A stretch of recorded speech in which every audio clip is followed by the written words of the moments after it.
What's up, world? Nando and the Maniac here, y'all. Let's get it. Yes, sir.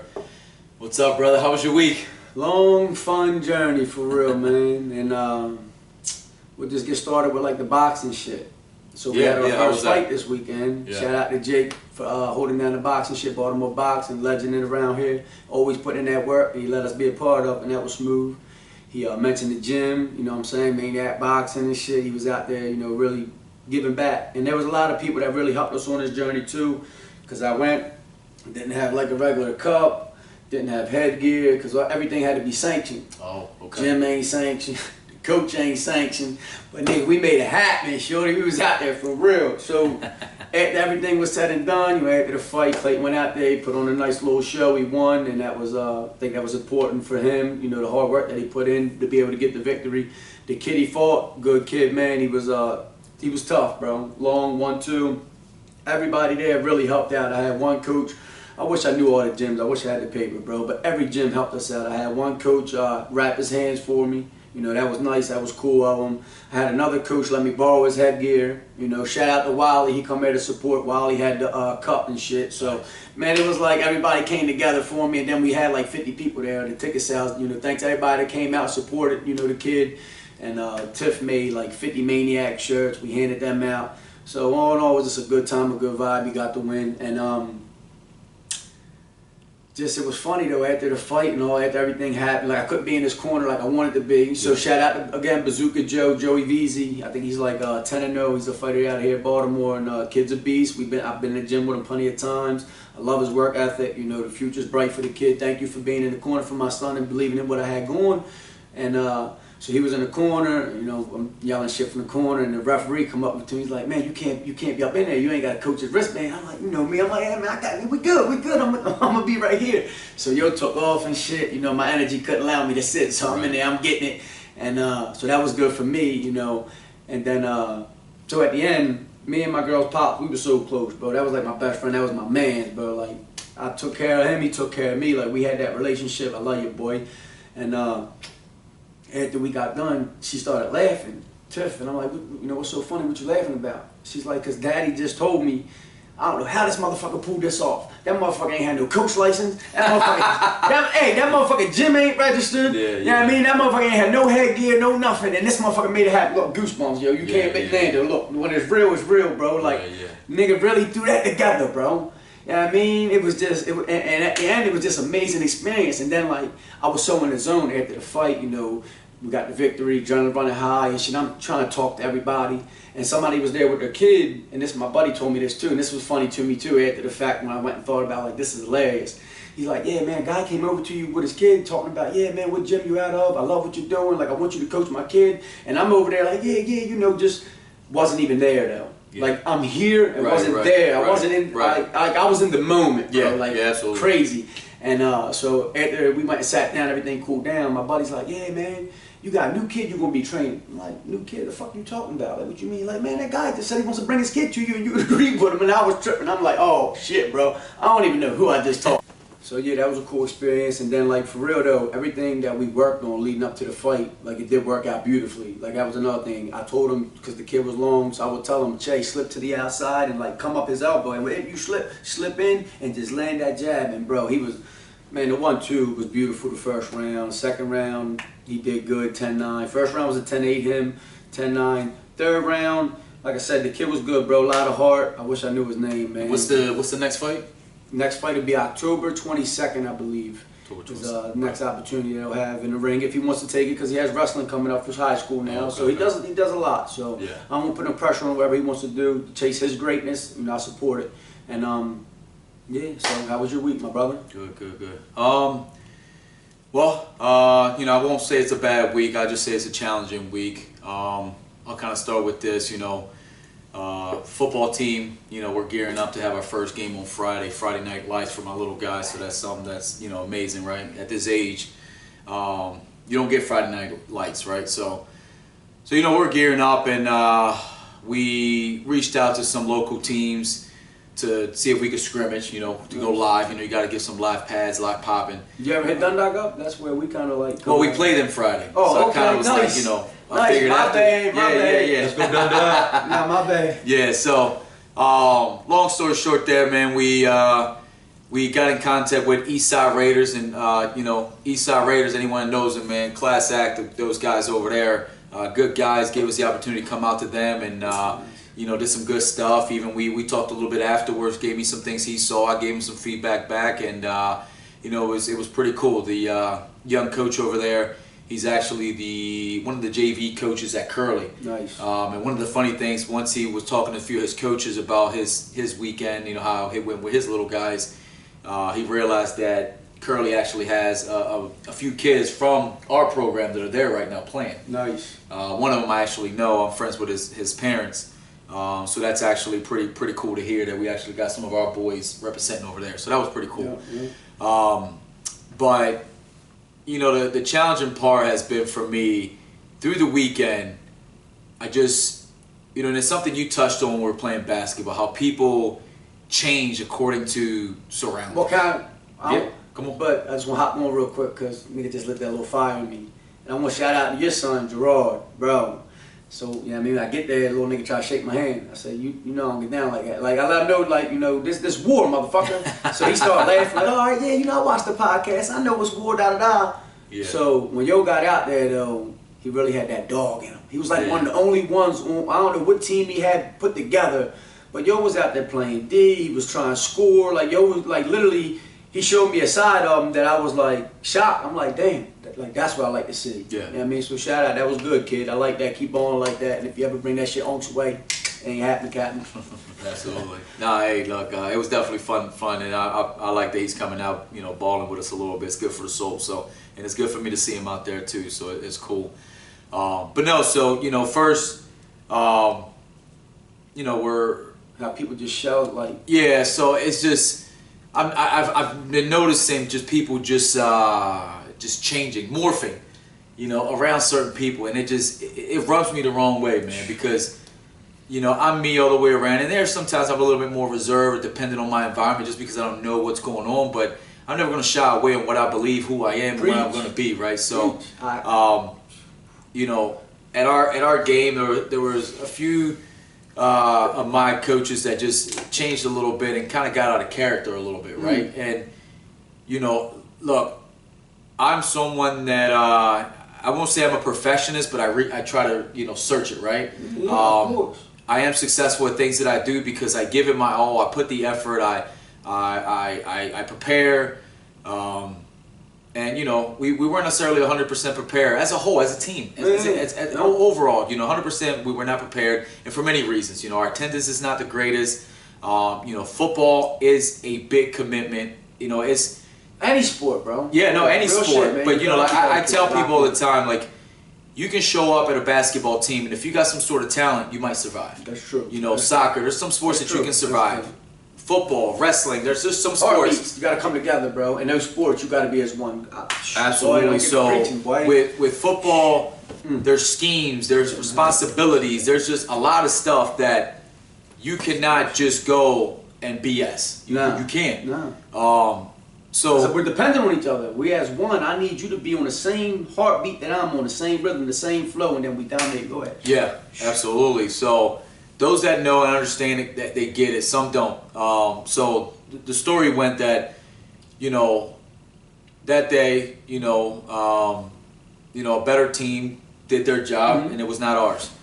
Granted, I got a young team. The coach on the other end gave me a lot of respect for the heart of my kids, right? They battled all the way through, never gave up.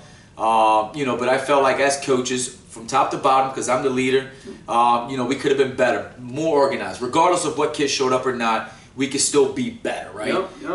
And we didn't do ourselves any justice on that end. So I took that on, and me and the coach had a little quick discussion because I was telling him, hey, I understand today was a scrimmage, and this is why we're here. This is basically a practice, but let's be ready this week, bro. Let's come prepared. Let's be organized. Let's be disciplined. Let's use the resources and tools that I provided everybody. And he kind of took that the wrong way. Not the way I thought. There's someone that's beside me. Going to war knowing that you got the right, your mindset's on a higher level is like, let's be successful. I'm not putting nobody down. I want to try, you know, I got you. Yeah. But a lot of people can't relate to that shit. Remember, we talked that shit last time. Some people feel like you're being negative and they can't handle that fire, that intensity. But in all reality, bro, I just want the best out of you so that way we can chase greatness as a fucking whole. Go ahead, boy. Yep, absolutely. So you know, so that was that day. Obviously, I walked away with a different mindset. I'm laser focused now, and I know, like, hey, these are the things that I need to do, the adjustments. I had a conversation with parents too, because every parent, you know, and look, I respect every young parent, you know, that still doesn't understand, you know, sports all the way around, right? Like, people just see they just want to get their kids in something, right? Which is good though. Absolutely, yeah, absolutely good. You know, but then there's another line of parents that immediately think that the minute that a kid does something, he is way beyond his abilities right now. And it's a process. You know, 100%. It's a building, it's a process. You know, just because he's good at this doesn't mean that on this team is, you know, it's a whole spectrum that you got to look at. So I went through that and I addressed every parent. I said, look, guys, obviously we did the best we could. You know, great job by the kids just battling. Obviously, there's some things the kids need to be better at, and there's some things that we're just not there yet. Yeah. And we're not there because of my attendance. And the babies too. It's part of the journey. You know what I'm saying? This is the fucking building process. It is. You know? It is. This is the base. But like I told them, you guys want your boys to be successful. You want your boys to look good out there, regardless of the position or wherever they're at. You want your boys to learn a different position, one that's more highlighted. You know, every position, because you never know when your fucking numbers will be called. I might need you, and I need you to shine bright, motherfucker, in this moment. Exactly. So I spoke to the parents, and I told them, real shit, bro. I say, look, guys, we, as a team, we fail. Said, kids aren't showing up.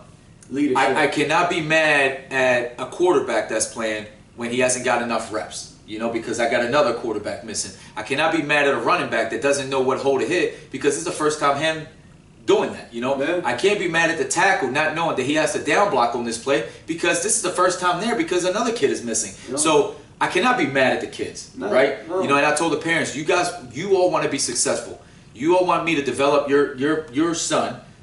I need you at practice, right? Yep. So it takes effort, it takes a village. Yeah, I can't do everything on my own and shit. And if you want it bad enough for your kid, when you're at home with your motherfucking kid, you should be taking them outside and training them and teaching them and showing them some shit too. Yeah, any additional work. Hey, you can definitely see the kids that their parents do something. What I always preach, and I preached when I had a gym, I always said it's not what you do in the gym, it's what you do outside the gym. Exactly. So it ain't what you do on the field, wherever it may be, it's what you do outside that's going to separate you and make you great. Yeah, the grind it should never stop. You constantly working. So, you know, fast forward a little bit, you know, later in that day, you know, and I'm kind of like, you know, I'm going through that, but I came to the court to be with everybody with a really good attitude, even though, you know, I was a little upset that we were not 100% prepared. I wanted a better showing, but it is what it is. I can't look in the past, only look forward. You was in the now, and you accepted it. That's a beautiful thing. So a lot of people won't accept it. They'll still tell themselves, oh, we were better than that team. You know, man, look, we weren't better than that team right then and there at that day, in that moment, but we're going to get better. Absolutely, absolutely. Yeah, you know, we get to the court and you know, we're playing. I was already there. And you know, leg was feeling good, man. First time in forever. Like last couple of times, I played a little bit, it got tight. You was playing strong too yesterday too, for real. You was doing good. Yeah, man. I felt good, man. I felt like the leg was a lot better. You know, not 100, but probably 80, 90%. Felt good. I feel like I could actually move. And we're playing, and you know, we had that game, you know, against you guys, and you know, Twin hit a nice shot. I thought it was a one, and I felt like we all just gave in to that call. Yeah. And I know that had that been our close group of the guys that play every week, it would have been a discussion for 15 minutes. But instead, we folded because there was other people on the court. Yeah, yeah. And then the following game, that when you guys were playing, I kind of saw the same attitude. Yeah. And I'm just like, wait a minute, man. We go to war against each other. What's the difference? I would have expected another level to represent that. This is us. Like, we here. This. I mean, where do we lose that? People, I say it all the time, and it's always like that. People go on other courts, and they get afraid. They shell up. They get scared. Motherfucker will play you all day long, foul you, hack you, grab you, fucking poke you, do anything they can to help you, to make you miss. And this goes for a lot of guys that we play with. I mean, they do dirty work. They'll undercut you. Then when they play with some motherfuckers that they don't know, you see none of that. Motherfuckers don't want to do nothing, don't want to play no defense, don't want to undercut, don't want to do none of that dirty shit that you do to your homeboys. you'll beat the shit out your homeboy, your friend, your brother, you know, like our group.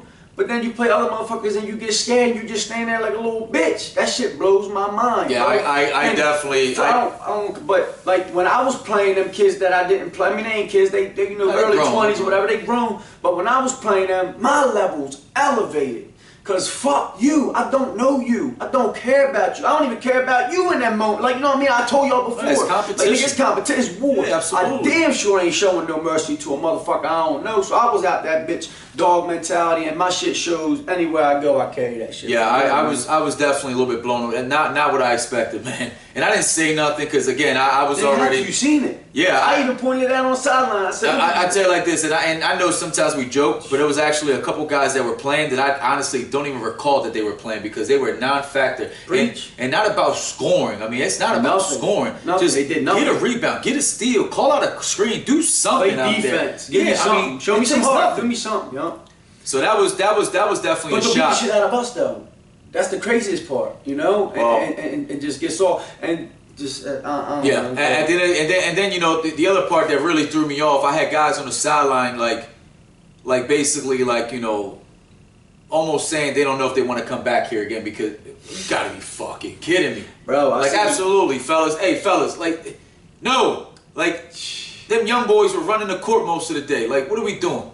You know, like. It blew me away for a second, man, for sure. I expected more from every single guy that you know we've been balling with for the last couple years. I don't know. Some guys even shock you even more because they quit on you. You're like, damn, I try not to see you as a quitter. I try to see you as another warrior, another dog. But then you continue like it ain't the first time motherfucker quit on you. It's like, all right, bro, you just a quitter in life. Like you just showing me who your true character is. You know what I'm saying? Anything you do in life, like I say, carry over. Yeah. You ain't never gonna see me quit on the motherfucking court. What you see me do? I go harder. It's 10-2, I'll make it 10-7. You know, let's try to get the victory. I'm not gonna quit. These motherfuckers is 10-2, they don't go for no rebounds, they walk in, they don't even want the ball no more. They don't want nothing to do with the game. Like, come on, bro. Yeah, I can't respect that as a man. I really that shocked me, man. But so that was that, you know, and you know, at the end of the day it was basketball. It just kinda shocked me a little bit. I still enjoyed myself. I battled out there. You know, Bird and I try to get a win, you know. It took us a minute to finally get one, but you know it was fun out there. Definitely love seeing Bird back out there. It's been a while, so but so that kind of, you know, had me in a thought, I guess, for a little bit. Just, you know, how things change sometimes with you know, around certain people and whatnot. Fast forward to Monday, you know, I'm at practice, you know, and I know it's the first practice when school starts, and that typically is not a great practice because kids are a little sluggish. They have to get up early, you know, they have to sit in school all day and all that, out of their normal routine through the summer. And you know, but at the end of the day, again, I'm laser focused. We got a job to do. We got ain't no excuses. Yeah, we got two practices. No excuses for you. Dundalk is trying to come to our house and show something up, and they just scrimmage Middle River. I saw it. Don't think I'm not watching. If anybody out watching from the Dundalk program, I know what y'all doing. Y'all did good against Middle River, and you know, so I'm laser focused. I get there and I look around and I'm missing about 6 kids, maybe even more. Cause I don't care how good you are, bro. If you need subs at some point, bro. You know, a lot of, you know, you do. I see it with my daughter's basketball team. They got 7 kids. Other teams got 12, 13 girls. They're just subbing in and out. Eventually they're gonna get tired. It'll definitely it'll play a part. So I'm looking around. I'm just like, man, like I know this is not about to happen. Like I understand it's the first day. You know, I get it. You know, but I know everybody wants this. There's no way that I want this more than every single person. You know what I mean? Like, you know, and here's why I know, you know, like some people have told me, look, man, you're taking this too serious. They don't understand the bigger picture here. It's not, listen, it's for me, it's not that trophy. I'm not collecting trophies, even though, yeah, like, folks, you can't see it, but there's a shit ton of trophy behind the camera. It comes with the journey, though. That comes with the journey. To me, like, there's little kids on it that they'll never play football again. Yeah. This is their 1 year. They're going to give it a shot, give it their all, and maybe next year they can't afford it, or mom and dad don't want to dedicate the time, or you know, maybe it just wasn't for them. But they'll never play the game again. There's going to be another kid that, you know, tried it out, really wants to, can't do it. You know, so this team that we have here, and let me tell you something, man. I got a kid, you know, that has some things going on, right? And mom and dad came and brought it out, and we acknowledged it. We kind of recognized some things, but now we know, you know, and I'm going to get to this. It gets a little bit more personal, but that kid probably will never play a sport again because he has something going on, you know, and I hope that he will play something else. But this is why I want this to be special, right? Because these kids may not get another opportunity. Like it happened. I've seen it. I've seen kids play. Not only that, but sports is a tool. It's to develop how kids can be social. Yeah. You know, some of these kids don't talk to kids. You know, they stay home on the game. You got to put them in these environments. They're not social. Yes, nope, so this is their only time to be around other young boys. Preach, my brother. You know what I mean? And be around other young men to socialize, to play, to be a part of something, man. I know taking your kid to a playground and all that, that's fine and dandy, right? They need exercise, bro. But this shit's deeper than that, bro. Yeah, that ain't. You got to bring them and let them just get a friendship, a bond with other kids and learn how to be a fucking kid, bro. Yeah. Like, it's crazy, man. And you know, and again, shout out to my kids, for real, though, because them motherfuckers get out. Like, yeah, for real. Like, I'm have to, man, bro. Like, and so again, to me, it's not that trophy. It's not a championship. It's not. It's what it can do for these kids. You know what I mean? The social aspect. You know how much confidence I've seen kids in one season build from just. You know, I got a kid right now. Last year, he would not put the pads on because he was scared. Eventually, we put the pad. We put the helmet. We got him to hit. He a beast right now, man. Just doing it. I don't have to tell him nothing. Got the confidence out the boy, man. You know what I mean? So that's what it's that fire. That's what it is. Yeah, that's what it's about. You know, and here's the other part. This is the foundation. This is what makes him understand that if I put the effort and the work and the dedication and I give it my all, there's good results at the end. 100%. So that translates to life. Yeah, 100%. You know what I mean? That's going to be a hardworking young man at some point. And you know what the amazing thing is? When a fucking kid believes in you, bro, he's going to go hard for you and do what he can for you because he's like, nigga, my coach's out here doing it. He ain't just preaching it, he's teaching it, he's showing me, and he's letting me know that he believes in me, bro. And it lights a different fire. And, you know, I do that a lot. I really do. And, I just on this topic with you real quick. Tonight at my daughter's practice, the girl Heather, one of the best shooters on the team. Sometimes she'll get stuck. You know, she's one of them shooters, one of these nowadays players where they stand on the perimeter, they don't want to do much but shoot. I said, Heather, sometimes you got to go get the ball. The ball ain't always going to come to you. You know, move a little bit, cut a little bit, and then they'll start finding you because they'll start seeing you because you're moving now. You're not just stuck. Bro, the one girl shot the ball, Heather come down on the baseline, got a rebound, went for a layup, she missed it. But I'm like, put yourself in position. Yeah. You put yourself in position to be seen, and God said, here, I'm going to reward you because you went and here's the ball now. Like, literally, you know, I'm telling you, it's crazy how I be set up. When I start preaching and teaching, I visualize it and see it. That shit always comes to light, bro. It's crazy, bro. I'm telling you. So that was one of them moments, though. So yeah, no, absolutely. So, I mean, again, sports, it's a tool. Like I said before, you know, I know every parent, the goal is to get to a league, get to college, and that definitely, that's an amazing goal if you can get there. It takes a lot, and it's a small percent of those that can do it, but it is possible. But, you know, I mean, again, you know, and my other part, when I coach youth sports, I'm hoping I can make a difference in some of these kids before they get to high school. People out there, you guys have no idea what high school coaches go through, the stories that we hear, you know, how, I mean, deaths in the family, kids are scared, they want to carry guns, they gotta take on all that responsibility, bro. Yeah, they not just one kid, the whole fucking team. Yeah, absolutely. They come to the team, they can't afford shoes, they don't have lights, they're homeless. I mean, we actually have homeless kids in high school sports. That's not a joke. Like, it's every year we get a list of kids that don't have an address.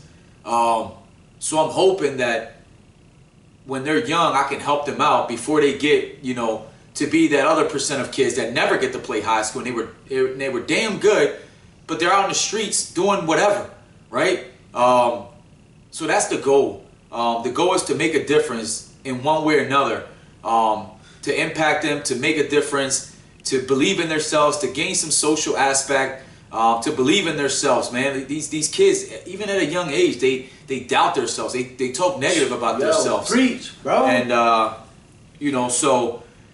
Again, you know, definitely got to practice. A little disappointed everyone wasn't there. They slowly start rolling in, so it wasn't as bad. Only a couple missing, but you know, I'm out there, you know, trying to do things, and you know, had some coaches handle another part. And as we're kind of going through it, you know, we kind of got the kids together, you know, offense, defense kind of stuff. And I have a coach that's been going through some things, and you know, I'm all about positivity, right? I'm all about positivity. But again, I have laser focus on a job that needs to get done. My job is to improve these kids, get them ready for our opponent Friday night, right? I mean, that's why you do it. I mean, at the end of the day, you want to have fun, enjoy it, but you got to enjoy the journey too. If you out there lollygagging, pussyfooting, and not teaching them and not showing them, what the fuck are you getting out of it, and what are they getting out of it? Yeah, so yeah, absolutely. I'm here. I'm trying to tighten you up the best I can. Yeah, and with the game of football, if you don't know what's going on, you're gonna get hurt. It's like the game of life. Yeah. I mean, everything goes hand in hand, bro. If You you're gotta lost be in this ready. world, you're gonna fucking get fucked in this world. Yeah, gotta be ready, gotta be prepared. So, you know, so we're going through it, and I'm, you know, one coach is doing one thing, one coach is doing another, and I reach out to one coach, and I'm trying to figure out what is going on because I don't understand. Amongst that, the other coach thought I was talking to him. He's talking to me. I'm talking to the other one. It was a big confusion, and my assistant coach totally lost his cool, started screaming in front of the kids, and quit. You know, I've known this guy for a long time. I do know he's a good guy. You know, had a bad moment. You know, but you know, moments like that can't happen. Number one, we're supposed to be role models for these boys, right? And there's a time and a place. If we need to have a discussion, we can have it later. You gotta understand the now. You gotta know what the moment is. You gotta be in the moment. Understand the now, bro. Like, so yeah, for real. Like, I can't say it any better than that. Like, know your place. You know, if something ain't right, we talk about it later. But know the now where you are. So preach. Yeah, yeah. And look, and you know, I know that he's going through some things, so I understand it, which is why, you know, when he blew up, I just, you know, I've been in many different situations. Some that probably not a soul even knows besides the person involved, and you know, that's why I'm very, you know, and I have my moments, but I'm very lax when scenarios happen because I don't have a median. You know, I'm either my normal self, relaxed, laid back, or I go to that other level. That's why when things happen, I walk it off. I just laugh it. I just let it be. You know, almost to a point of turning the other cheek, because if I get to that point, I don't know how to stop. Like, I don't get there. You know what I mean? I carry a lot of weight all the time. I hold things in because it's better than to respond right away, right? So so that way you can dissect it and you can understand it. You're not really that's one of my problems. You know, bickering back and forth with the old lady. Like, you know, it's just. Yeah. Sometimes you just react quickly. Yeah, no, look, sometimes I'll just shut the fuck up and just take it all in and just understand, like, it is. Yeah, look, I've learned over the years, like I said, man, responding, reacting right away, it doesn't help me. No. It puts me in a bad place. It just ain't no good. Yeah, it's not. I cannot match anyone's energy at that point because I'm telling you, I've been there. I've been in situations where I'm fighting someone that I care about. You know, deep down, you know, I'm in a scenario where I'm, you know, ready to honestly hurt somebody, man, bad. You know what I mean? Because I've been in situations where I got to defend myself, so that process is in my mind. Yeah. You know, so I don't know how else to react. And through time, I've learned that, hey, no, it ain't worth it. No, just go the other way, dude. Just go the other way. Keep it moving. It's not even, you know. A lot of people are like, man, how are you so calm? Through experiences, I've learned how to be calm. You know what I mean? Yeah. The trauma honestly has made me be calm because I know the effect. And he, like I said, he got close, was screaming, yelling, being very honestly unprofessional and wasn't needed. And I honestly just took a look. I look back at my kids and I go, all right, let's go, next play. Yeah, I couldn't match the energy, you know. But it ain't worth it. No, it's not worth it. And I have a job to do. I'm laser focused, you know. So I got to address parents tomorrow, let them know that this is not the way it's going to be. You know, unfortunately, this coach is no longer with us. I hope he takes care of what he needs to take care of.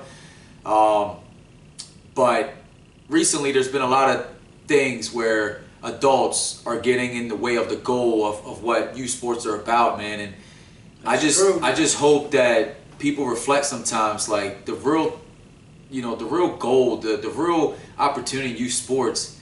It's not always about a kid being a superstar or, you know, or things like that. Like, you know, I did something the other day, and I think you brought this up in a sidebar conversation that we had when some kids or even parents think that their kid needs to be a running back. You know, and I put them in running back situations.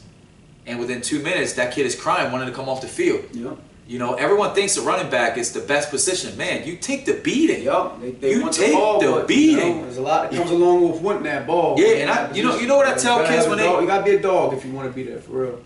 I tell kids all the time, you want to be a running back? Yeah, dude, I can do it. I said, do you understand that there's 11 guys coming after you because you got that ball? Yep. There's 11 guys coming to knock your head off. Yep. And you're ready for that responsibility? You gotta be a dog to be a running back, bro. It's a lot, man. I mean, I'll be honest. You know, my son runs the ball sometimes, and it's limited at certain plays he runs due to his, you know, being shifty and stuff, so it works on a certain plays. But I'll be honest, man, as a father, I know what it looks like consistently running the ball. I know what could happen. Yep. It's a scary thought sometimes. Quite honestly. I coached, well, I didn't, I mean, I helped coach Dundalk. Shout out to Keel. You know, he runs the Dundalk program and them. And last year, like I said, Bentley Play gave me the opportunity to help out coaching and shit. And I went in, tightened a lot of shit up. And I know the coaches learned a lot of shit as I was going along. And speaking of just building that dog and that fire mentality, shout out to Lil David. He was our wide receiver. It's the offensive coordinator's son. And they started incorporating some passing plays into the game. Shout out to my boy Asher. You know what I mean? The kid always had an arm, but he really didn't get the opportunity. But later on in the season, he started dotting them bitches, bro. He started looking real nice. You know, work with him a little bit, tighten him up. So one play we call a little bootleg. He throws it to David. David drops it. And they're like, man, you fucking suck. You can't catch. Nah, take him out.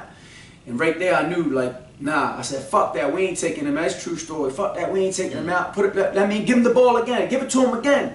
Boom, run the same play, throw it to him, yo, catch the ball, bro. And you know, I mentioned this before, it lit a fire in that kid, bro. He was one of the smallest kids on that fucking team, but after that moment of like him knowing, like, damn, these motherfuckers believe in him, bro, goosebumps. Yo went out there and started drilling shit in practice and started catching everything, and everybody's confidence started to come along, and it's a beautiful thing. But that's the more, just show these kids that we believe in them, because that they look up to us. We're there coaching them. You know what I'm saying? So we got to be the leader and let them know, like, hey, man, fuck, you fumbled, it's okay. You know, let's get the ball back. And if you want to play running back, right, and this goes out to all the coaches, and this is some serious shit. You got a kid that wants to play running back, at practice, you got to make that motherfucker play running back.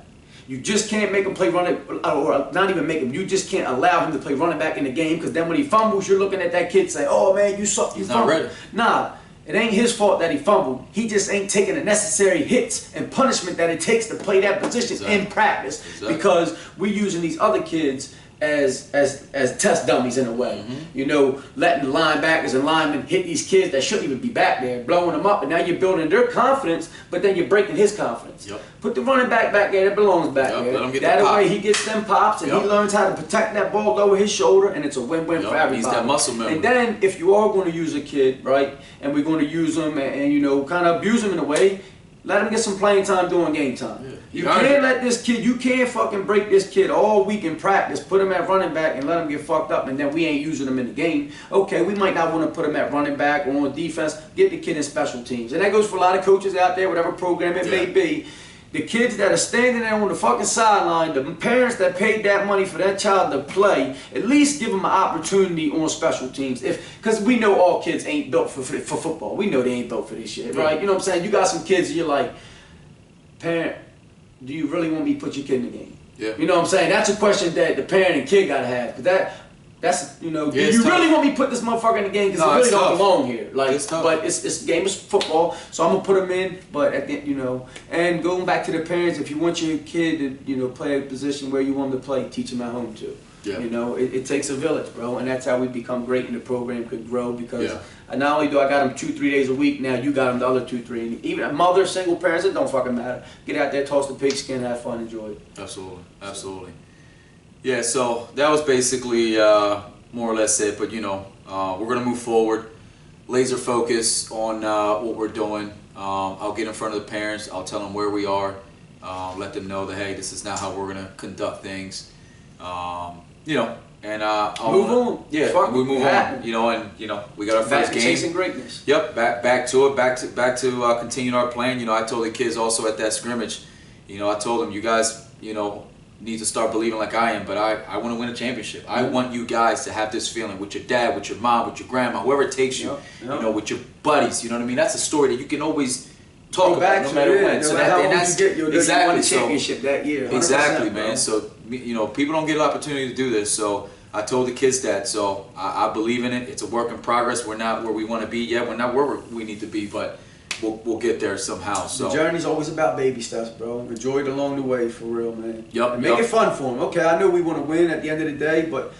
let them have fun and learn not to lose. Because then the wins come. Yeah. For real, bro. And that's real as it gets, man. If you're out there trying, like, when you're out there chasing perfection, right? That's so hard. You'll never be perfect in life. Just chase greatness. Just enjoy that shit. Go out there, have fun, do what you do. For real. But, you know, the fundamentals got to be there. So that's important. Keep doing your thing, brother. They need that. Yup. So every episode, something that I watch throughout the week catches my eye, and I always kind of bring it up.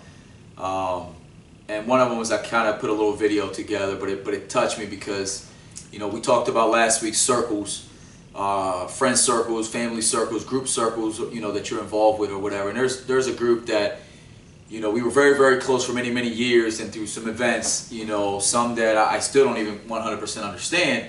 All of a sudden, it's like we're almost ghosts to each other, right?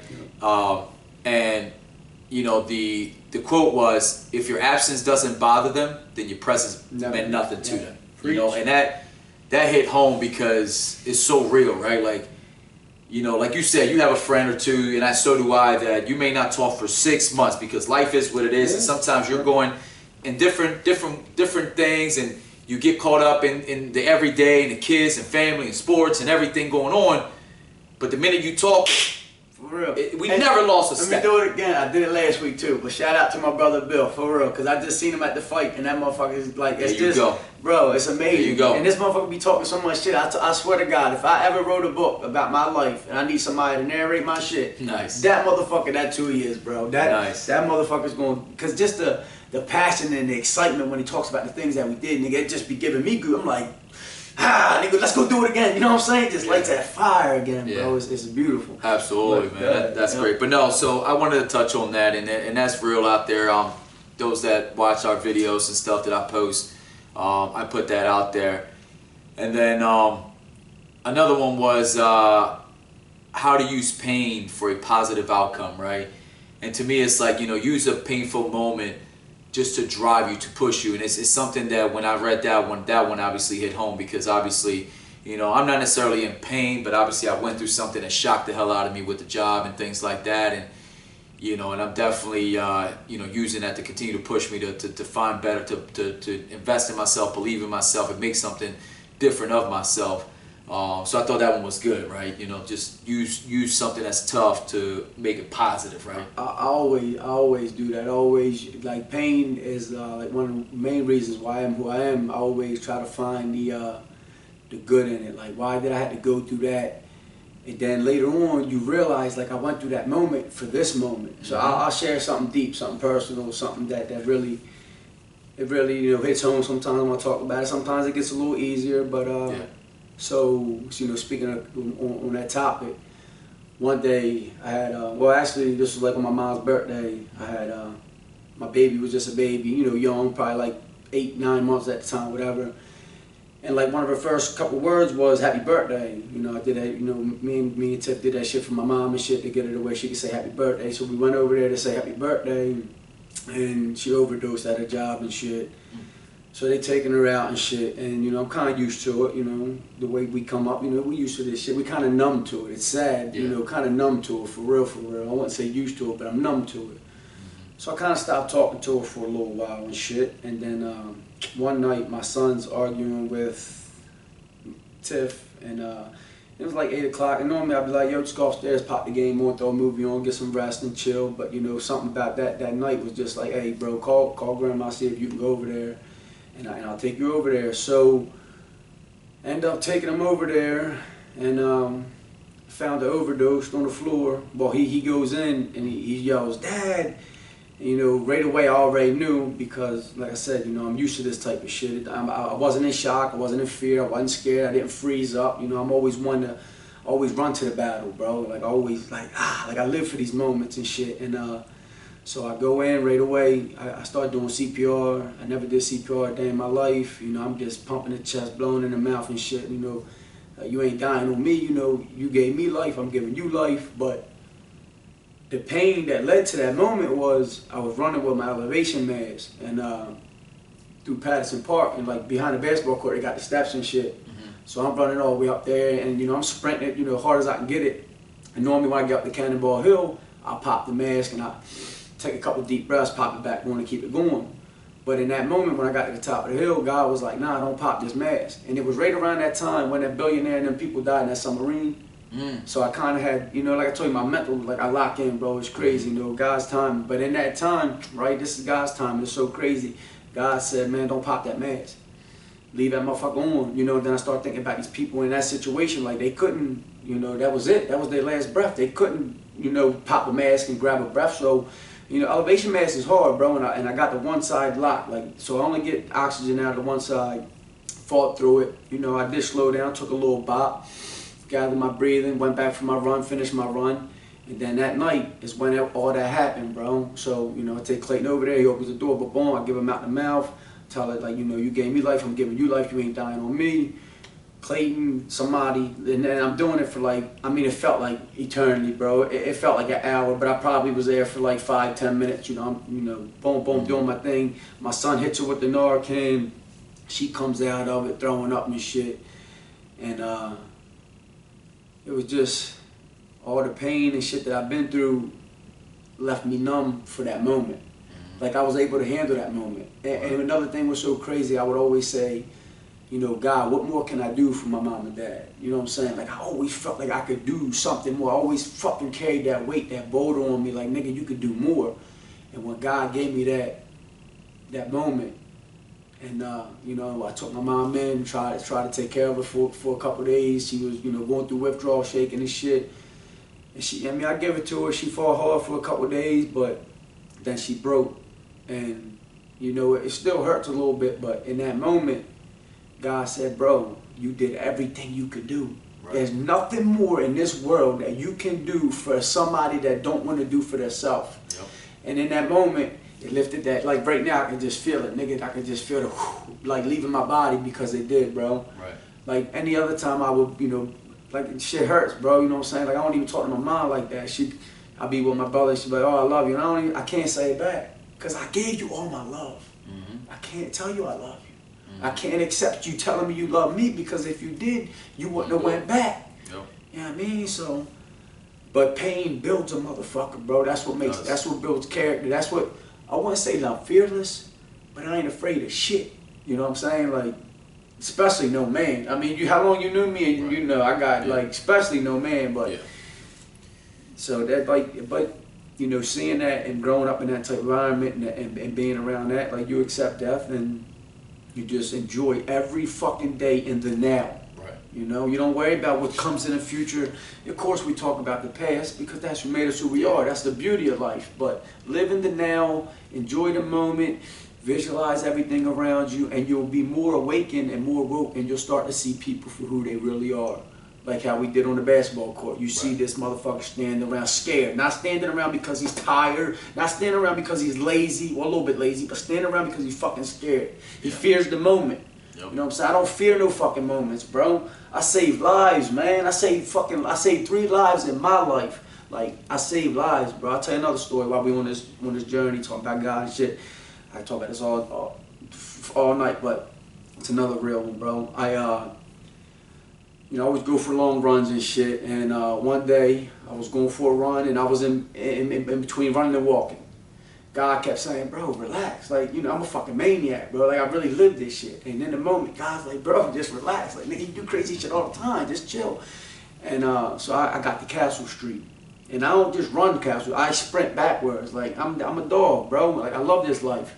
And in that moment, God was like, nah, chill, bro. Just walk the water. So anyway, this is God's timing. So I walk the water. And I come around by the steakhouse down there. And then the pier's right there. So here's the steakhouse, and then here's the pier. Some lady had jumped in the water, bro. Black dude jumped in, saved her, and everybody's kind of like gathered around when I come around the corner. So I went sprinting over there. I'm like, something ain't right. Like, I felt it in my soul. God already let me know, like, walk. This is the moment. So I ran over there, bro. I fucking get on the ledge. I pulled the lady up out the water. I grabbed the dude. Yo grabs my arm, and yo told me in this moment, because he's holding on to the ledge. He said, please don't let go, I can't swim. This motherfucker jumped in the fucking harbor, can't swim to save a fucking woman's life, and these motherfuckers are standing around watching this man being a fucking hero instead of helping. And literally, I come over there, I drag this fucking woman off, have that moment with him, and I said, brother, let go, cause I ain't letting go. You know what I'm saying? Like, I got you.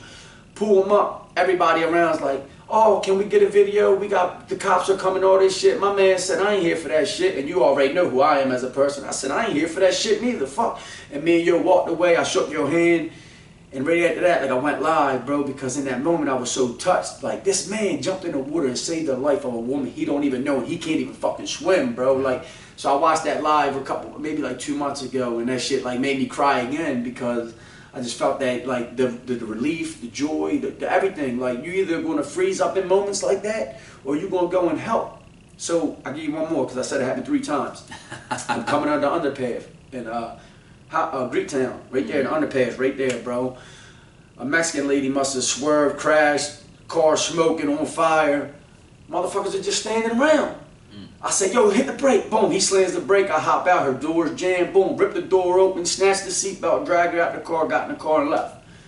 Because God put me in that moment for that reason. Like, I don't need nothing. And this goes back to the coaching and what we do as humans. We don't need you to praise us for what we're doing. Right. We're doing this because this is what God wants us to do. We're on God's timing, bro. So keep chasing greatness and doing what you're doing, bro, for real. Because there ain't too many special men in this world that everybody wants to be around and be a part of, bro. For real, for real. And like, I'll get called ugly names, talking about, oh, you're a fake, you're this, you're that. Why everybody shouldn't like you, something ain't right, all this goofy shit.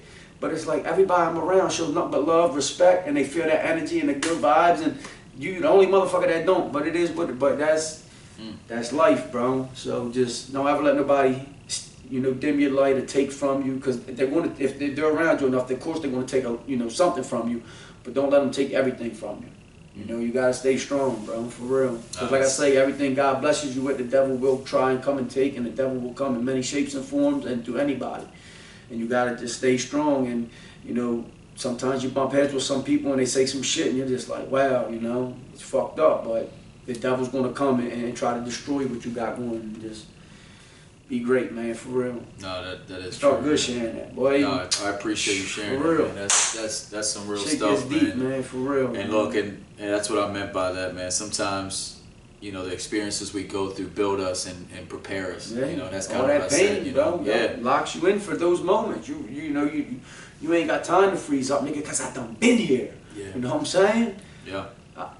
No, I'm with you on that. It's funny you said I have a similar story, kind of what you said with the swimming thing. I'll share it another time, but yeah. So let me ask you this while you're on that.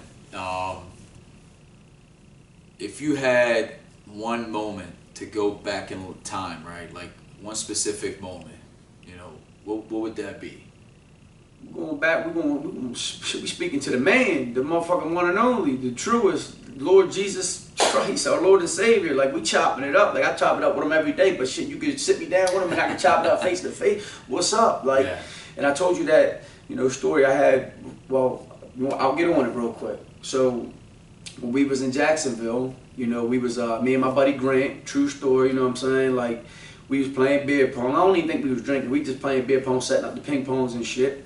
Yo, shoot the ball, that shit go over like, I don't know, fucking 10, 15 feet this way. I pick it up, boom, I shoot it. He like, oh, that's luck, that's luck. I'm like, bro, that ain't luck, that's God's playing. Like, I just told y'all the story last week about the chalk and the wicker basket. Nigga, this God's playing, like it's already planned out. So I make it, that's luck to the ball, you know, ping pong bouncing back again. I go grab it, I put the bitch between the legs, I say, Kobe, make it, knock it down again. And he like, oh, so then this nigga's tried to start doing behind the backs and shit.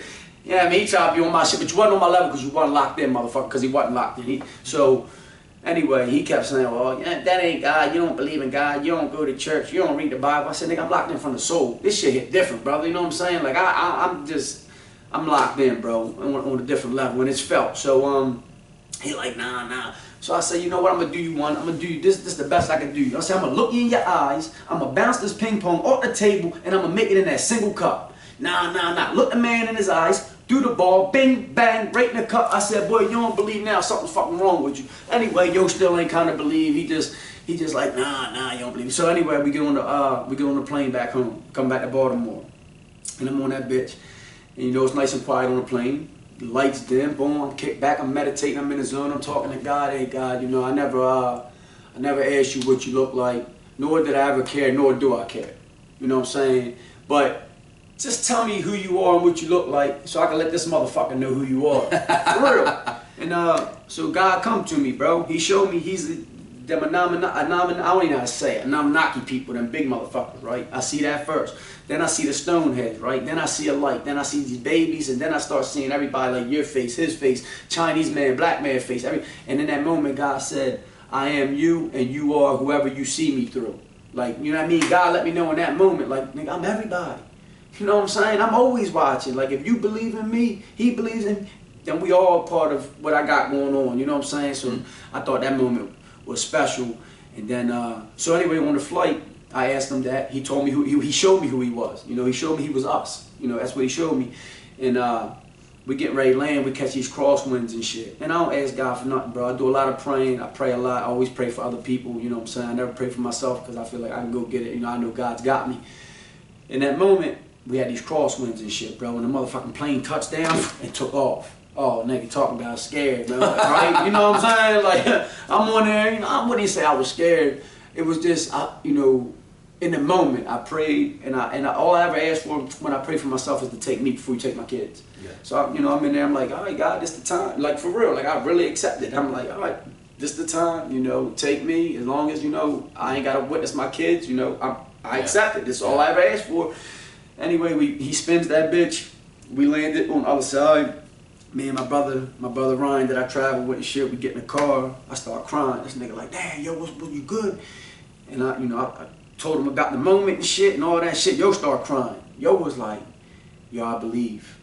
And then yo really like became a believer. And then like my buddy Grant, if you go look his face on his Facebook, that motherfucker be talking about God lately. Like, yeah, shit is amazing, bro. But when it's real, cool. It's felt, and that shit is, you know, you can really pour into people and spread that good love and energy, or you can really take from somebody and make their day. I mean, I wouldn't say I can make your day shitty, but I can make your moments a fucked up moment. Like in the now, I can make it all fucking, you know what I mean? Why though? Why do you know what I mean? So yeah. Man, that shit be getting deep, boy. I mean, I'm telling you, boy. No, I got so many guys' stories, boy. So I'll give you mine. And this one's kind of connected to something else that I saw today. So the first thing that I saw was it was a gentleman seeing a kid in a corner, you know, and we can all kind of make a sense of what he's probably doing, right?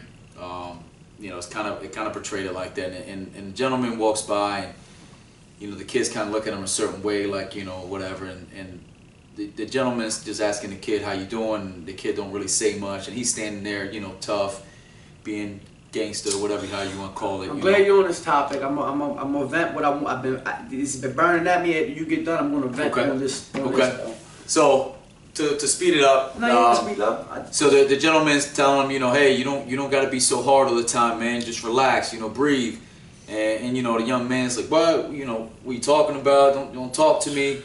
And he kept telling me, he's like, man, you good, buddy, you good. See, we was hard coming up, right? But we respected these motherfuckers, bro. Yeah, it's a little different times. It's different times. Nigga, when I get on my story, you gonna understand it's a big difference. Yeah. This time is fucking crazy, bro. Yeah. Because if you came to me and you was like, hey, Clay, tuck your elbow, bro, da-da-da, like, that's gonna get you better, I listened to you. I went and tried it. If it worked, it worked. If it didn't, it didn't. These kids today, you can't tell them that shit, bro. It's different. It's different. Definitely level of respect for, you know, elders and things like that. It's a different ballgame. But anyway, so the gentleman's going to the kid, telling him something. He's like, man, you know, do you got your mom, your dad? And, you know, why you out here in these corners, man? You don't have to act so tough. I know you're doing what you got to do to get by. And he just kept talking to him, trying to get some sense into him. Telling him, like, you know, this ain't what you got to do. There's other ways to make your money. There's other things, you know, you can calm down a little bit. And eventually he said, you know, he said to him, he's like, you know, is your mom and dad alive? And it felt like you could see the change in his voice, his energy just changed a little bit. So obviously, mom or dad, or maybe both, aren't there. Yeah. Oh yeah. You know, and he's got a buddy next to him. His buddy's kind of looking at him, and he's like, you know, what is up with this guy? Why does he keep talking to him, right? And the older gentleman goes, "Come on, man, you gotta let it out. You look like you gotta cry, man. Let it out. You look like you're holding it in." Bro, that's what a lot of us men and young men and males, that's what we do, bro. Yeah, so man. many of us suffer from that shit, bro. It's hard for these motherfuckers to share their story. But nigga, that's why we're doing what we're doing, nigga, to open up this Pandora box. Nigga, share your story. Don't hold that shit in, bro. When I just said my little shit, and I already had like lived it and already let go. I already felt that big boulder come off, but just now it was just little rocks coming off, nigga. Yeah, because it's always gonna be a part of you, nigga. Of course. Oh man. Yeah. So the gentleman kept saying that. He kept telling him, he's like, "Let it go, let it out. You gotta let it out. You can't hold it in." And he was like, "What about your grandmother? You know, your grandmother's still alive?" And all the young man got to say was, "She died 6 months ago." When he said that, brother, I could feel the energy. It was felt, man. From the video. He needed that. And this man felt that. You know, it was two kids there on that corner. But he felt that kid had something that he had to let go. Can you believe that gentleman walked up to that kid, as hard, as tough, as strong as that young man was, he needed a hug from somebody. That man, not knowing this kid, hugged him. I can feel that shit. I'm with you right now. Because it's crazy. He hugged it's him. Real shit. And you could just hear the whimpers in that kid's voice, just saying, "Thank you, I miss her, I miss her, I miss her." And he's probably had not had anyone to just love him. And look. And that's simple love. It is. Just showing them that, like, brother, you can talk to him. I'm here for you, bro. That's God's work. That's God's timing, man. For real. People just need that little bit of love, man. Yeah. For real. Yeah. And it ain't got to be overwhelming, because some people don't like that overwhelming shower and all this fucking love. It feels fake shit. Just give a nigga a little real love, man. That's all we need. And, you know, I don't know if everyone out there is as lucky as I was. But going back to the question I asked you, you know, if there was a one time that you can go back in time in a moment, what would it be? You know, who would you speak to or whatever? And I would give anything, and I mean anything, honestly, to spend like one more hour with my grandmother, bro. You know, and I'm deeply almost embarrassed and ashamed that, you know, she was a very independent person, went through a lot. You know, I saw my grandmother go through a lot of things, things that I didn't understand. You know, I saw, you know, my grandfather be someone that I never thought he'd be, right?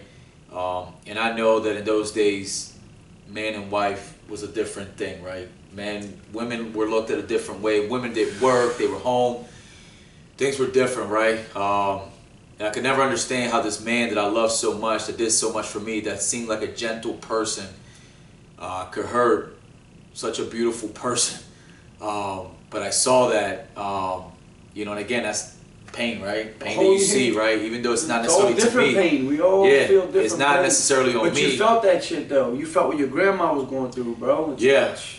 Sometimes that's even worse pain than what we go through ourselves, nigga. Because you know what I'm saying? feel helpless. Because preach for real. Go ahead, bro. Yeah. So, but she spoiled me. I mean, I could do no wrong, bro. And not that I was a bad kid, right? But I was a kid at the end of the day. I could do no wrong. She was always there for me. You know, when I moved from Puerto Rico to the U.S., she sent whatever little money she had so I could have a TV to watch cartoons because we didn't have it. You know, so I mean, I would, you know, once we got our money, my mother did what she could to make sure her kids visited home to see, you know, or they sent money. I mean, however it worked. I always spent summers with her. Shamefully, though, as I got older, you know, I had a girlfriend, got a job, went to college. I mean, I was doing things. I was becoming my own man. I stopped going, you know, and then selfishly, bro, like I'm not scared of dying, but I am scared of people I love dying because I know it's gonna hurt, right? Like you said, you know, you're not scared of death, but the one thing we should never experience. I don't ever want to deal with that, bro. Yeah, bro. And my grandmother had 7, and she had to deal with that shit. She saw 5 of them. That's a strong fucking woman, bro. I couldn't. I mean, yeah, I don't never do I want that. If you were able, you know, Grams come down one more time, sit right there and chop it up with you. You know, what would you say? Like, what would be the conversation? You know, just ask, tell her you're, you know, sorry that you didn't make the time. Like, what would it be? What? I think, I think I would tell her, you know, I would apologize that I didn't spend more time, you know, and the reason why I feel guilty is two things, right? The last time that I saw her, it was her birthday, and I forget exactly what age it was at that point, honestly, but we celebrated a big birthday for her, and we brought out a ton of family, right? And I brought my family, and we treated it like a vacation more than the special moment for me to be with her. So I spent more time vacationing than I did activities instead of breaking down and enjoying the moment. Exactly, and she understood it. And then a little later, I started hearing that she wasn't doing good. Neighbors saw her, and that neighborhood, I'm not gonna say it's bad, but it's not as good as it used to be, right? You know, I mean, you've been to Puerto Rico, you know that I've been everywhere. I know how it is. There's stuff there. So, but because she's been there so long, she's seen these kids grow, even though they're involved in whatever, gangs, drugs, everything. She was respected. No one was gonna fuck with her, right? But she had passed out, and come to find out, she had came to visit us, and my grandmother was, I mean, at like 70, 80 years old. I mean, she was climbing trees to cut fruits off for us. Beautiful, she was painting the house. I mean, her grind never stopped. That's why, to me, like, I'm like, that's me. Like, she lived through you. Yeah, bro. She has that high energy, that go, that drive, and nothing stops her. She helps everyone. I mean, her heart is big, and she helped shape you, create you, bro. Yeah, man. So for real, man, that's beautiful. She was going through that, and she had come visited us. Miles, I know you listening. He let you know what it is. Yeah, I trust me. I talk to her a lot, man. You know, so we. I don't want to cut you off, but I'm a big believer, and this is just me, my personal opinion, and I believe that as long as we think about them and hold them in our heart, that they'll be here forever until one day, which it happens to us all, that the next generation or generation, whatever, we're not going to be thought about or none of that. And I think that is truly like when we really go off to the other side, is when everybody lets us go. I agree. You know, I feel like we still kind of like linger around. You know, I agree. We still tap in, you know, back and forth and watch over your loved ones that think about you. But the day that's when it is. Yeah. No, I 100% agree with you on that. But you know, so we you know, she visited us, and I spent a little time with her, the best that I could while I'm working and everything. And my mother had told me that, you know, after she had left, we found out that she actually had brain cancer. So the whole time, and I remember seeing her and going, "Grandma, you know, I can't believe you're taking a nap." And I could tell that certain things were becoming slow, but I'm like, she's old, low energy, bro. Yeah. And the whole time, bro, she's refusing treatment. She wants to go on her terms. And once I was told that, I didn't know how to take it, because right now I went into defense mode. I'm like, shit, she's actually gonna die. You know what I'm saying? Like, it's coming. I don't know when, but it's coming, right? We'll question it, right? That's the first thing we do all the time, right? We question why. I learned to accept it, bro. I learned to accept that this is just part of our journey. And like I said, I don't believe it's over. That's why it gets easier for me, though. And it might sound like, oh, you're selfish and you shouldn't be like that, but it does. I lost a lot of family. I lost my brother. And then I ended up losing my goddaughter to a crazy accident. And I just know that they're all up there together, and that's what makes it so much easier for me down here. I know that they're up there doing everything we was doing down here, have all the good moments, the good memories, and I know they're waiting for me. And I know they're going to be there when I get there. And we're going to enjoy this shit all over again, but in a different universe, bro. Yeah. Big mama waiting on you, boy. Yeah. So where it gets tough for me is, you know, we had got a call that she wasn't doing well, and at the time I'm working and stuff, and here's where it cut me deep. You know, my grandfather passed. I was, you know, a little older. I didn't want to face that. I didn't want to see him not being him, right? I wanted my last image of him being a big, strong man that always took care of me, that always gave me love, just always unconditionally was there for me, right? No matter what. I didn't want to see him being anything different. Once I heard what was going on with my grandmother, my mother, and my aunts, everyone just right away just, you know, jumped and flew out there, whatever. And I had the money. I had the time at work. I just, and look, man, I can face so many different things. I mean, I've been through a lot of different things. I could not face that. I did not know how I could actually face her not being her, to be able to hug me, to love me, to just tell me a story. You know, me and my cousins, you know, when we used to be there from youngins to even later, we literally would sit at her feet just to listen to her life story, just telling us life stories, man. And to me, it was the best movie ever. Everything she told me, from her times in New York to a car accident she had to things that she went through with, you know, my uncles, and I mean, and then preaching about all the change that they see in their life. Yes, bro. and the home remedies. You know, when I would get sick, she'd say, "Put this together, brother." I got a bottle. This bottle is almost 20 years old. She shipped it to me from Puerto Rico. I won't dare open it. Yeah, I won't dare open it, man. I promise you, I won't dare open it because it's too special to me. It could cure. Sentimental value, bro. It could cure. I don't even. It could be the cure to whatever. I don't care. It is my bottle. Don't fucking touch it. It's just, you know. And man, my mother called me. And look, like I said, I've been through a lot. I refused. I fight crying. I don't know why. I feel like, and I know now as an adult, it's part of it. I've been able to now let it out. Growing up as a young man, from the things that I've been through, I just refuse to, because I felt like if something happens to me and I cry, I'm showing weakness. That's how I carried it. You know, no, and I know that now. But as a young man, a boy, a teenager, a young adult, I didn't know that. I did not understand. I felt like if I cry, it's a sign of weakness. So in that moment, man, at that point, I haven't cried and I couldn't tell you. I just don't remember. Maybe a butt whooping when I was a young kid. Growth, man, right? Yeah, and my mother calls me and she's like, "Fed, she's not doing good. I want her to talk to you." She's like, "I don't know if she's gonna say anything." And bro, I didn't know what to say. I just said, "Well, I love you," which is grandmother, right?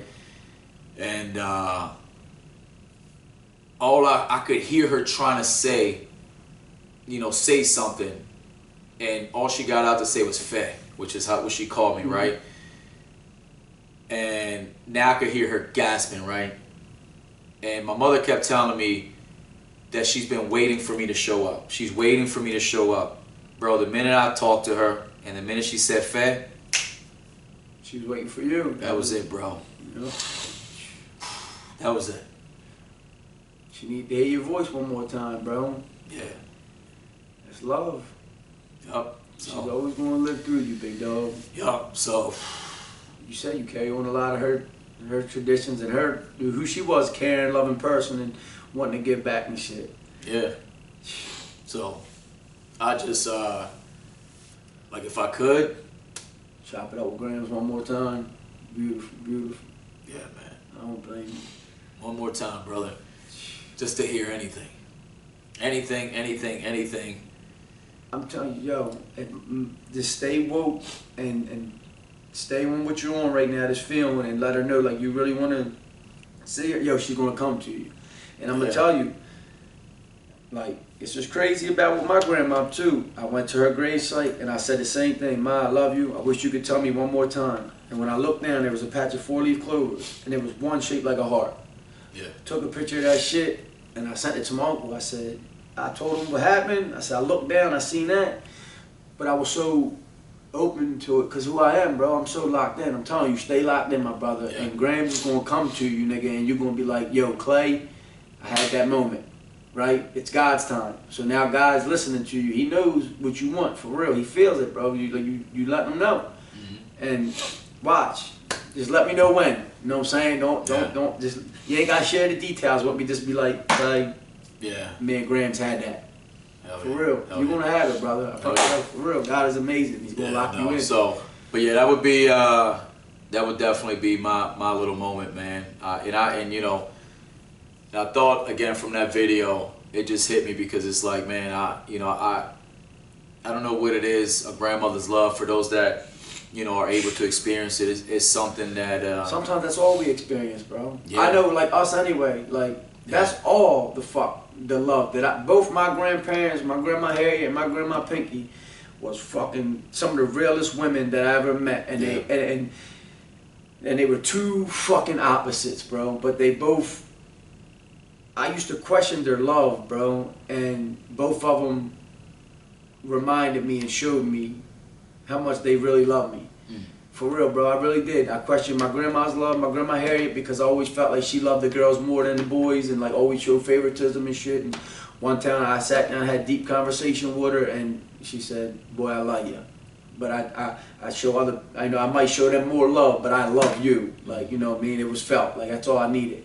And my grandma Pinky, the same thing. She always showed favoritism to my Aunt Blenda's, like my cousin Scoop and all them, I felt anyway. And one day I questioned that shit.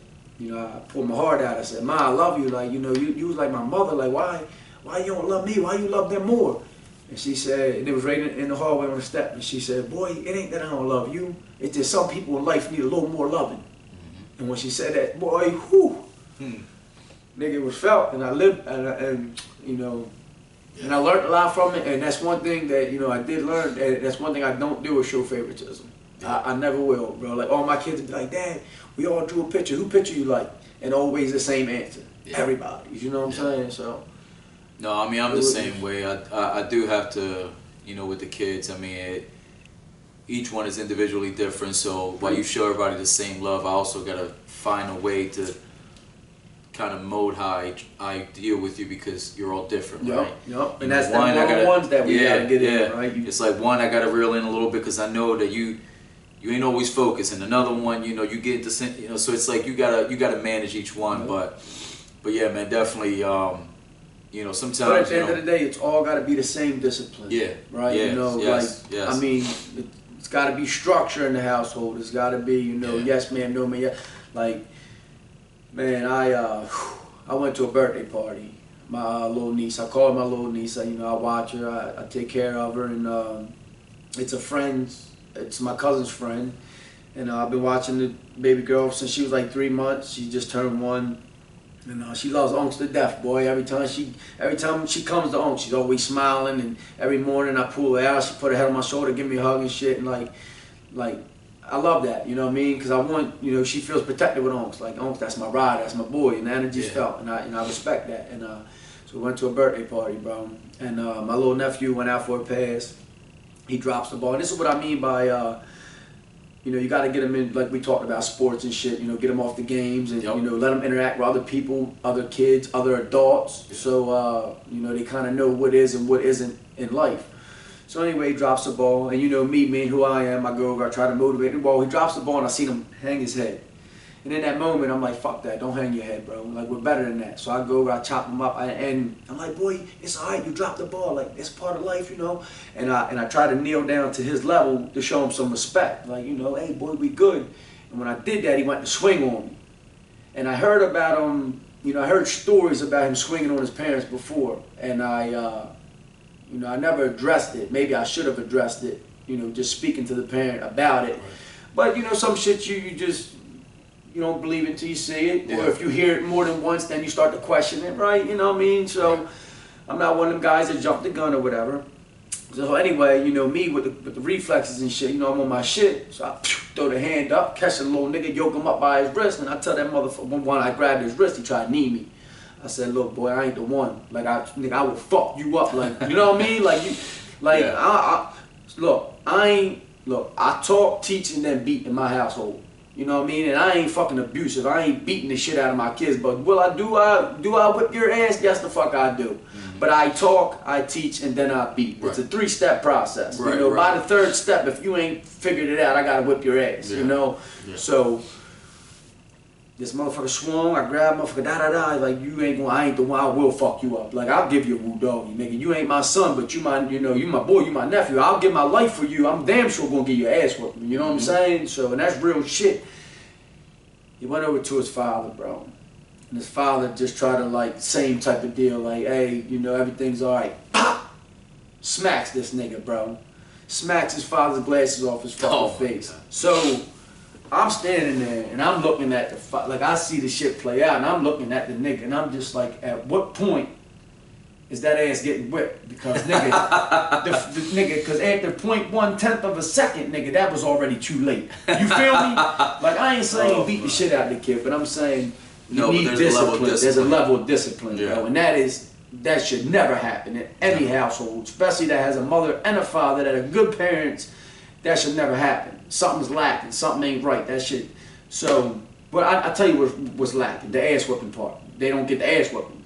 And I tell my cousin all the time, I don't try to tell nobody how to parent their child, but at the end of the day, you got to be a parent. Yeah. You know what I'm saying? I know you want what's best for your child. I know you want them to do good, be good.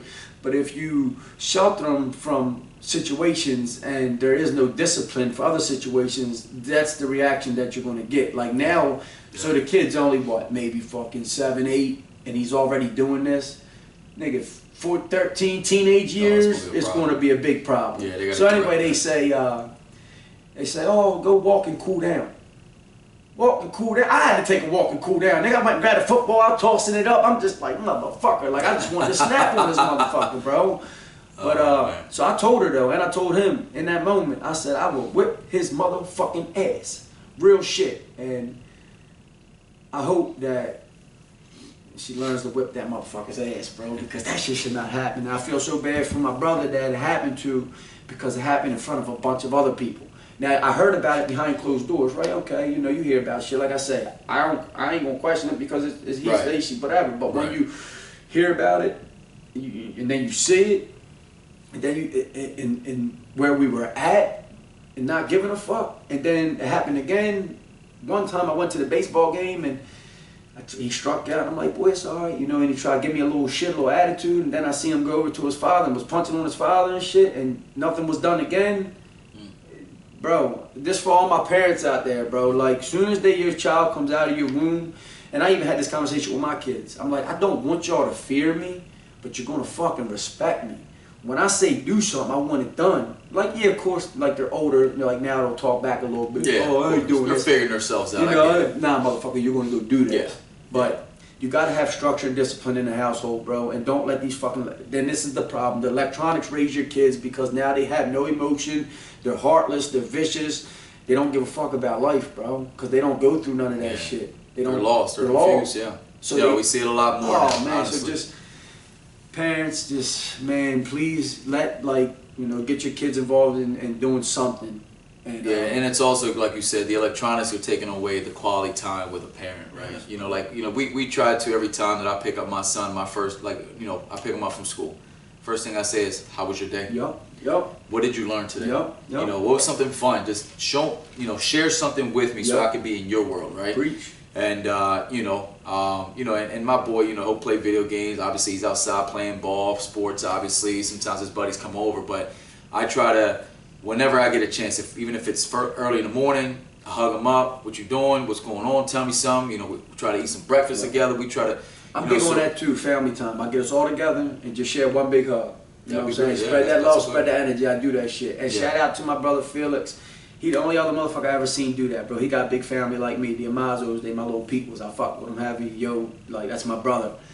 He does all my work, my tattoos and shit. He a beast. But he every morning with his kids, bro, before he drops them off to school, they get one big family hug. Like, I love that shit, bro. Spread that good energy, man. Let the kids know that we here. No, that's good. Yeah, I mean, any moment you gotta have bonding, emotional time with your kid, because again, like you said, slowly electronics are raising our kids. I mean, you cannot go anywhere, and I mean anywhere, sporting event, I mean, it doesn't matter, party, anything, and adults are talking, whatever, and the laptop, the computer, the phone, tablets, babysitting the kid. Yo. And it's at the wrong places, like right apart. What the fuck do you need a phone for? He's here to play, not here to sit on a phone. Like. Yeah, that's what they're growing up with. It's a drug to them. They're stuck. So.